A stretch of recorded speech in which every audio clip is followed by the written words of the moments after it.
अस्सलाम वालेकुम जी, मैं हूं ताहिर मलिक एक नए व्लॉग के साथ। मरीम नवाज़ साहबा हफ्ते की शाम कह लें, सपैर कह लें, लाहौर आ गई हैं और बहुत बड़ा एक तारीखी उनका इस्तकबाल हुआ है। और मैं यही सोच रहा था कि इस्तकबाल क्या हुआ है, कमाल है। मैं वो रीज़न ढूंढ रहा था कि वो इस्तकबाल की किस नव से ये इस्तकबाल हुआ है। कहानी ये है कि एक खातून है, मैं उनकी बड़ी इज़्ज़त करता हूँ, वो मेरे लिए एक मोहतरमा हैं, एक ह्यूमन लेवल पे बात कर रहा हूँ। उनका हक़ है अपने वालिद से मिलने जाए, वो अपने वालिद से मिल के गई। फिर उन्होंने वो लंदन में जनाब अपने वालिद साहब से मुलाकात की। वहाँ से उनको याद आ गया कि उनको गले की सर्जरी भी करानी है। चलें ठीक है, ये भी सेहत इंसान का अल्लाह ताला का एक तोहफ़ा है, आपका हक़ है। मैं कौन हूँ आपको रोकने वाला या तनकीद करने वाला। आपने स्विट्ज़रलैंड में जाके अपनी गले का भी ऑपरेशन करा रही है। अब आप वापस आए हैं 4 महीने के बाद अपने शहर लाहौर में, तो आपका इस्तकबाल हो गया, तारीख़ी इस्तकबाल हो गया है।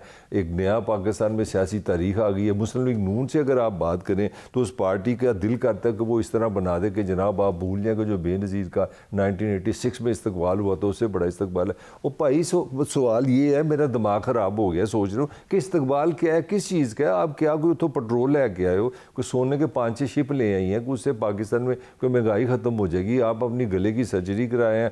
आपके वालिद साहब ने इंतहाई जो एक वरासती सियासत है उसका मुजाहरा करके कहा कि आपको जनाब हमने चीफ ऑर्गेनाइज़र भी बना दिया। आप जहाज़ पे बैठी हैं, बड़े मज़े से अपनी सर्जरी करा के लाहौर आ गई हैं, तो आपने कहा जी मेरा इस्तकबाल करो। आपने तकरीर फरमा दी है। और सिर्फ एक ही छोटी सी मुझे इन्फॉर्मेशन मिली कि 700 तो यूनिफॉर्म में वो लोग थे जो पुलिस वाले थे, जिनको लॉ एंड ऑर्डर के नाम पर अंदर डाल दिया गया था जलसे में, कि मगर आपने वर्दी नहीं पहननी ताकि लोग ज़्यादा नजर आए। फिर नेचुरली जब आप फेडरल हुकूमत में बैठे होंगे, कोई वज़ीर आएगा, वज़ीर हवाबाजी जो है वो भी जो एयरपोर्ट को संभालते हैं वो भी आपका फेडरल मिनिस्टर है। तो आप लाजमी बात है, क्योंकि ये बात तो पर्सनल है, ये मुस्लिम लीग नून की एक्टिविटी है, मगर जब वफाकी वज़ीर आएंगे या ये लोग आएंगे, सरकार आएगी, तो वो वहाँ पर सरकारी रियासत भी आ जाएगी, सरकारी इन्फ्लुएंस भी आ जाएगा, सरकारी बंदे भी आ जाएंगे। तो पहला तो मेरा व्लॉग का यही मतलब टॉपिक था जो मैं आपसे शेयर करना चाहता था कि यार को मैंने बंदा दसे कि इस्तकबाल किस चीज़ का है, आप क्या करके हैं, कौन सा ऐसा कारनामा है, आपकी एक ज़ाती ज़िंदगी है। मुझे को क्या हक़ पहुँचता है कि मैं इतराज़ करूँ कि अपने वालिद से ना मिले। आप ज़रूर मिले, आप रोज़ मिले, ये आपका हक़ है, आप अपना इलाज कराएं। बल्कि ये भी एक यहाँ पे मैं ज़रूर थोड़ा सा तनकीद करूँगा कि अगर आप लीडर हैं और आप हमारी लीडर हैं, आप पॉपुलर लीडर भी नहीं है, तो ज़्यादा बेहतर था अगर आप सर्जरी इसी मुल्क में कराती जहाँ पर आप हुकूमत करना चाह रही हैं, जहाँ आप सियासत करना चाह रही हैं। तो वैसे ये भी इतनी पॉलिटिकली काबिल तारीफ़ चीज़ नहीं कि आप बाहर से सर्जरी करा के आई हैं। अगर यहाँ पे उसका इलाज नहीं है तो फिर ये भी आपके लिए क्वेश्चन है कि आपकी पार्टी यहाँ पे 3 दफ़ा, आपके वालिद इस मुल्क के 3 दफ़ा वज़ीर आज़म रहे हैं, आपके वालिद इस मुल्क के प्राइम अपना वज़ीर आला पंजाब रहे हैं, आपके चचा इस पंजाब के जहाँ पे आपने तकरीर किया उसके CM रहे हैं, आपका अपनी चचा का बेटा यहाँ पे चाहे कुछ दिनों के CM रहा है, चीफ़ वज़ीर आला पंजाब रहे हैं। आपकी कितनी तवील तरीन हुकूमत है यहाँ पे, तो अगर वो इस चीज़ का इलाज नहीं, फिर भी आप ही पे क्वेश्चन बनता है कि जी आप ये क्यों नहीं हमें ये सहूलत दे सके। तो ये अपनी समझ से बाहर है कि किस किस्म की सियासत है और कहाँ पे हम 2023 में पाकिस्तान का जो पॉलिटिकल कल्चर है, जो इंटेलेक्चुअली, वो कहाँ नज़र आना चाहिए। यहाँ तो ना कि बड़ा एक ज़माना था कि जी किसी ज़माने में था जी बेनज़ीर ने एक बहुत जमहूरियत से लड़ाई की, एक जुल्फ़िकार भुट्टो की जान दे दी, उसको जिला वतन कर दिया गया, डंडा सोटा खिला के जनरल मुशर्रफ ज़िया-उल हक़ ने उसको निकाल दिया। फिर बड़ी मुश्किल से वो 87 में वो वापस आती है पाकिस्तान में, 86 में 90, और जिनेजो का यहाँ वज़ीर आज़म है, वो उसको बुला लेता। तो फिर समझ आई कि यार एक ख़ातून आ रही है, एक वज़ीर आज़म था जो पाकिस्तान में बहुत पॉपुलर था, उसकी बेटी आ रही है। उसके आने का मकसद ये था कि यहाँ पे उसने जमहूरियत की बात की थी, अवाम की बात की थी, रोटी कपड़ा मकान की बात की थी, पाकिस्तान में गरीब आदमी की बात की थी, गुर्बत के खात्मे की बात की थी। तो ताकतवर जो आमर था, जो डिक्टेटर था, उसने उसको दबाया, उसको जेलों में डाला और उसको मुल्क से निकाल दिया। अब वो वापस आई है, किस लिए? मुल्क की खिदमत करने, किस लिए? जमहूरियत के लिए। वो अलग बात है, आप तनकीद करें बेनज़ीर ने कुछ किया कि नहीं किया, मैं सिम्बॉलिकली बात करूँ, वो तो मुझे इस्तकबाल की समझ आती है कि चलें वो हो गया बात। आपने किस चक्कर में अपना इस्तकबाल कराया जी, किया? आपका काम था, आप चुप करके आती है, अपनी पार्टी की जो ऑर्गेनाइजेशन है वो करें। अच्छा, अब आगे चलते हैं कि ये जो सारा कुछ हुआ है, ये हुआ क्यों है? अपना मरीम नवाज़ वापस क्यों आई है? मरीम नवाज़ की वापसी की सबसे बड़ी वजह यह है कि पार्टी के अंदर ना एक तनाव आया है, एक डिप्रेशन आया है, एक गुस्सा आया है कि लीडरशिप कहाँ है। लीडरशिप मुराद जो मर्जी के, जिस पार्टी का नाम ही नून हो, नून से मतलब नवाज़ शरीफ है, तो उनको गए इतनी देर हो गई है, तो वो किधर है? हम पीछे मारे खाएं, मुकदमे करें, इन लोगों ने मारे खाई हैं मुशर्रफ की, इन लोगों ने मारे खाई हैं इमरान खान की। जी पार्टी के लोग हैं, काफ़ी जो सीनियर लोग भी उसमें शामिल हैं, उन्होंने बड़ी उनके पर्सनल कारोबार पे बड़ा नुकसान हुआ है, उन पे बड़ा तनाव आया है, बड़ी हीट आई है। तो वो कहते हैं बैठे बैठाए जनाब पता लगा लंदन से पैगाम आ गया कि ये चीफ़ ऑर्गेनाइज़र है, ये आके ऑर्गेनाइज़ करेंगी।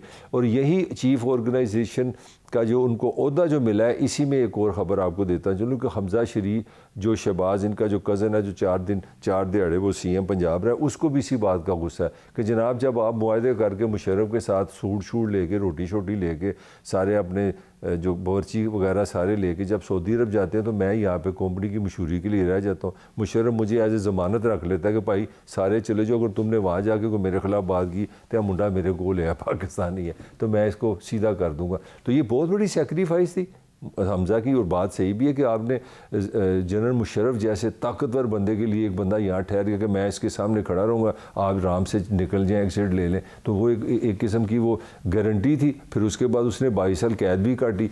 अब वो कैद काट के वो आगे ही जो ज़राए बता रहे हैं वो इसी रवैये से, ख़ानदान के रवैये से कि आपने मुझे ना पंजाब में इंडिपेंडेंस दी है, ना मुझे पोलिटिकल इंडिपेंडेंस देते हैं, आप अभी तक मुझे नन्ना मुन्ना ट्रीट करते हैं। हालाँकि मैंने हमेशा पार्टी के लिए काम किया, मैंने शहबाज अपना बेटा होते हुए वज़ीर आज़म का मैं हमेशा अपने ताया जो नवाज़ शरीफ है उनकी पॉलिसी को टो किया है, मुशर्रफ के ख़िलाफ़ खड़ा हूँ, अदालत में गया हूँ, जेलों में गया हूँ। तो सवाल ये है कि आप मुझे मेरा रोल किधर है, वेर अहमद। यही वो नाराज़गी थी जिसकी बना से वो आपको नज़र ही नहीं आया। कहीं भी देख लें आपका जो पंजाब की, अब तो खैर असम्बली नहीं ख़त्म होगी, मगर जो असम्बली ख़त्म हुई उसका वो अपोजिशन हेड था, मगर ज़ीरो, कोई रोल नहीं है, ना आया, ना फिज़िकली, ना बात, ना कोई बयान, ना खबर, ना अखबार। आज के ज़माने में तो आप मेरे जैसा आम बंदा 10 दफ़ा व्हाट्सएप पे वो दुनिया में हर जगह फ़ोन कर लेता है, वो पता लगा कि छुप ही गए हैं कहीं साहब जाके।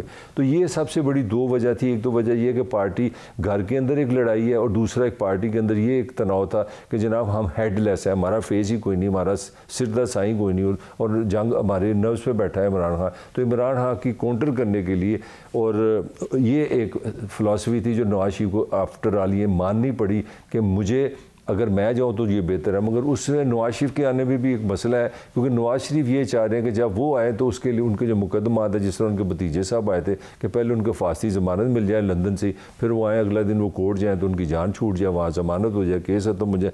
जो उनकी फैमिली के साथ हुआ, उनके भाई के साथ हुआ, उनके केसेस ख़त्म हो गए। तो मगर मुझे लगा कि उस तरह की जो अरेंजमेंट नहीं हो सकी जिससे नवाज़ शरीफ आने में एक रुकावट है, क्योंकि नवाज़ शरीफ को पता है कि इस तरह मज़ा नहीं आएगा कि मैं जेल से और सीधा मैं एयरपोर्ट उतरूँ, आगे कि कैदी आ गया, मफरूर आ गया, फड़ो तो जेल चलाइयो, ये मसला है। तो इसीलिए नवाज़ शरीफ ने एक दरमियाना रास्ता निकाला है कि मैं पीछे कोशिश करता हूँ ना कोई चक्कर चलाता हूँ कि मैं भी आ जाऊँ, मगर मीरवाइल तू तो पुत्र चल जाके ज़रा लोगों को गरम शर्म करो, उनको बड़ी बड़ी तकरीरें करो, जमहूरियत की बातें करो, इनकलाब की बातें करो, और बातें करो हमने वोट को इज़्ज़त दी है, हमने निज़ाम से लड़ाई की है, सारी चीज़ें अपनी जगह करेंगी। तो ये उनका आने का अपना सारा मकसद था। मेरा अपना ख्याल है कि अगर काश के ये क्या बेहतर ना होता पाकिस्तान के लिए या मुस्लिम लीग नून के इमेज के लिए कि आज आके वो इस पर इजहार कर देंगे जो फवाद चौधरी के साथ हुआ है, जो उस पर चादर डाली गई है, जो उस पर हथकड़ी डाली गई है। और उसकी बीवी का मैं फवाद का सुन रहा था अपने शो में भी कि वो उसका मुझे इतना दुख हुआ जान के कि एक 3 साल की बेटी, एक 5 साल की बेटी है, आपने उसको, अदालत ने कहा कि इसको पुलिस को इसकी अपना फवाद साहब को ना उनकी बेटियों से मिलाओ, तो उन्होंने कहा जी बख्शी खाने में मिला देते। उन्होंने जनाब चादर डाली, गाड़ी में बिठाया, ले गए। यार मतलब ऐसी कौन सी खुदा ना खासा उसने कोई इंडिया को राज भेज दी है, आप एक बाप को उसकी बेटियों से नहीं मिलने दे रहे। तो आज क्या बेहतर नहीं था कि आज वो जलसे में अपना इस चीज़ को कन्फेस करती हैं, अफसोस करती हैं कि ये पुलिस का जो रवैया है ये मुनासिब नहीं है, और हमारी हुकूमत है, हमारा असर वसूल है, हम इसके ख़ुद हक में नहीं है, और मैं उसकी सर्जिश करूँगी या करवाऊँगी, या उन लोगों के ख़िलाफ़ एक्शन होगा जिन्होंने इंसानी हकूक़ की बुनियादी पाकिस्तान के शहरी के साथ जो ज़्यादती हुई है। तो मेरे ख्याल में लोगों को ज़्यादा खुशी होती है। लोग कहते हैं कि ये जमहूरी सोच है। ठीक है, आपकी लड़ाई है PTI से, आप ज़रूर लड़ें, आप इमरान खान के ख़िलाफ़ आएँ, इलेक्शन लड़ें, उस पर इल्ज़ामात लगाएँ, आप ज़रूर करें, मगर खुदारा जो पाकिस्तान की जमहूरियत की ग्रेस है, हर इंसान की जो रिस्पेक्ट है, उसके लिए भी काम करें। तो मुझे लगता है कि उनके आने से शायद, मुझे नहीं लगता कि कोई चीज़ें कोई अमन व मान की तरफ या मोहब्बत प्यार की तरफ या सेटलमेंट की तरफ जाएंगी। मुझे लगता है कि ये मुहाजरे की तरफ जाएंगी, ये इमरान पे ज़्यादा अटैक करेंगी, उस पर ज़्यादा उसकी पर्सनल जो खामियां निकालने की कोशिश करेंगी, उसके करैक्टर पे आएंगी, और साथ कोई ना कोई वीडियो ऑडियो का भी प्रोग्राम होगा जो हमारी सियासत में एक नई चीज़ अब आ गई हुई है। तो मुझे को आने वाले हालात अच्छे नहीं लग रहे, मुझे ज़्यादा इसमें कन्फ्रंटेशन नज़र आ रही है। इसके साथ ही ताहिर मलिक को इजाज़त दीजिए, आपसे फिर मुलाकात होगी।